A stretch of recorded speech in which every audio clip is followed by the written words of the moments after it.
করি আরে জাতীয় সঙ্গীতটা কার কার লেখা জানিস না? আমাদের কবিগুরুকে রবীন্দ্রনাথ ঠাকুর। আমাদের চিন্তা করুন, কবিগুরু রবীন্দ্রনাথ ঠাকুর সে পর্যন্ত কেমন বাবার নাম করে গেছে। বাচ্চা ছেলেগুলো যখন স্কুলে যায় জাতীয় সঙ্গীত বলে। জাতীয় সঙ্গীত কি বলিস তোরা? কিছু বলিস না। জনগণ মন অধিনায়ক জয় হে ভারত ভাগ্য বিধাতা। বাবার নাম কেমন করছে রবীন্দ্রনাথ? জনগণ মন অধিনায়ক জয় হে ভারত ভাগ্য বিধাতা। জনগণ জনগণ জনগণ মন অধিনায়ক জয় হে নায়ক জয় হে নায়ক জয় হে নায়ক নায়ক নায়ক বলে আমার বাবা মিঠুন চকচা বলতে। তোর মা ঋতুপর্ণা বটে রে কি গো বটে? রবীন্দ্রনাথ দেখুন কেমন বাবার নাম বলছে। জনগণ মন অধিনায়ক জয় হে ভারত ভাগ্য বিধাতা। ঠাকুর মশাই বিধাতা কে বটে? বা এরকম আসে বিধাতা কে বটে? বিধাতা হচ্ছে আমার বাবা। দেখো বিধাতা আমাদের বাবা। বিধাতা আমাদের কাছে কখন আসে? এই বাচ্চা ছেলেগুলো বুঝতে পারবে না, বয়স্ক মানুষরা বুঝতে পারবে বিধাতা কখন আমাদের কাছে আসে। যেদিন আমাদের 6 দিন বয়স, 6 দিন সেটা আরো পূজা হয়। আতুর ঘরে থাকে, তবে এখন আর আতুর ঘর নেই, সব হাসপাতালের পেটেই হচ্ছে। 6 দিনের দিনে ভাগ্য দেবতা আমাদের কাছে আসে। গোপালটাতে আমাদের পরিচয় দিয়ে যায় যে নাম হবে হনুমান চ্যাটার্জি, কবি গান করবে, এরকম করে নাম নাম নাম হবে। এইটা দিলে কি কি গো হয় না? বিধাতা লেখে না? এই তুরো তো লিখেছিল না? বিধাতা হাসপাতালের পেটে পড়েছিল আর বিধাতাকে তোর গোপালটা লিখেছে বাইরে লিখেছে। এসো বিধাতা ইসলাম কাটকে গেছে, নাম লিখেছে নাম হবে অর্পণ চ্যাটার্জি, কবি গান করে পেট চালাবে। আর একদিন মুরগা টোনাতে গান করতে যাই নিমাই ঠাকুর হাতে মার খেয়ে মরবে। যা রবীন্দ্রনাথ বাবার নাম করেছে।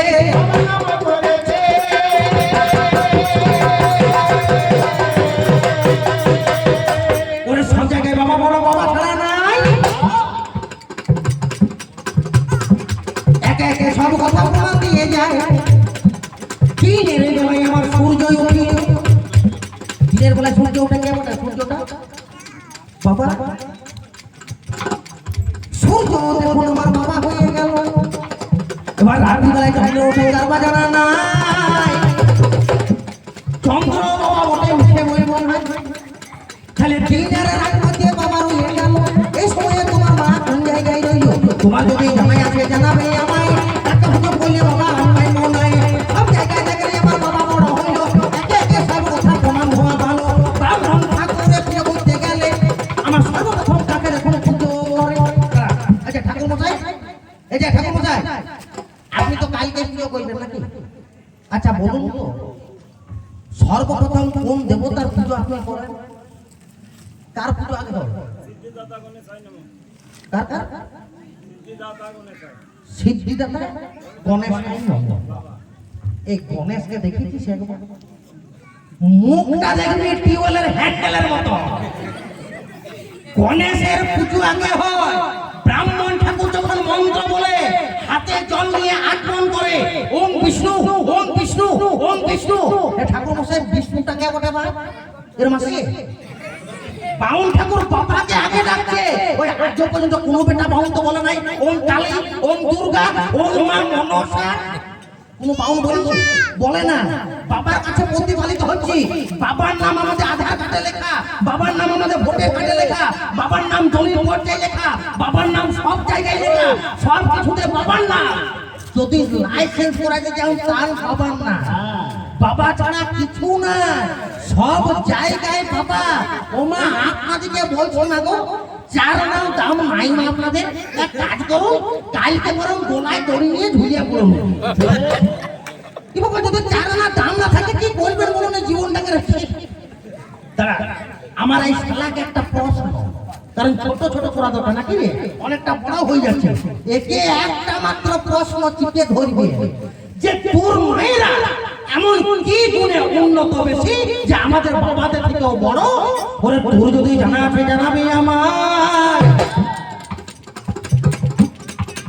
আজকে তো আসা জানা দেরি করিব কি করবো, যত আসা যাওয়া করবো তত মজাটা বেশি করবো। আর যখন টাকার অর্ধেক অর্ধেক ভাগ আছে, আমি কেন একাই চিৎকার করে মরিব? এই 8 টাকা ছাড়িয়ে দেওয়া দরকার। তা আপনার আসল কিছু করে বলো। ওরে এই বলে আসাখানায় আমি রেখে যাই। গরমেতে আর বেশি দেরি করবো না। বলতে গেলে বলে কথা বলে সব রেডি পাল্লা আরে দেখো আমি এখন ছাড়ি। এই বলে কত ওর সঙ্গ হলো। এবার মায়ের বেটা এসে পড়ে যা পারিবে